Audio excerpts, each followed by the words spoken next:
The nature of Kiran వీడియోస్ని చూసి కూడా తెలుగుదేశం ఓన్ చేసుకున్న దగ్గర కూడా నేను చంద్రబాబు నాయుడు గారు యాక్సెప్ట్ చేశారు, ఆయన ఇటు వచ్చి పని చేయమన్నారు అన్నప్పుడు what is their modus of operandi అన్న దాని మీద నేను విశ్లేషించాను. సో ఇప్పుడు కన్స్ట్రక్టివ్ క్రిటిసిజం అన్నది ఎవరితోనైనా అవుతుంది.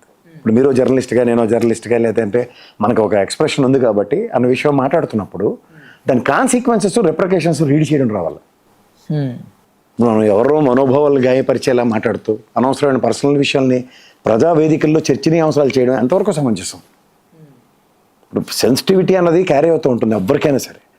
మనసుకి గాయపరిచే హక్కు అవడం లేదు సార్. ఒక దెబ్బ కొట్టేనా మరపు ఉంటుందేమో కానీ ఒక మాటకి మరపు ఉండదు కదా. ఇప్పుడు వెనక్కి తీసుకోవడం అన్నది కూడా చాలా ఇది కదా. ఇప్పుడు సే ఫర్ ఇన్స్టెంట్ అన్నవలసిన మాటలన్నీ అమ్మి సారీ రా నేను ఇలా అన్నానంటే కూడా అది ఎక్కడో దగ్గర హిట్ అవుతూనే ఉంటుంది మనకి.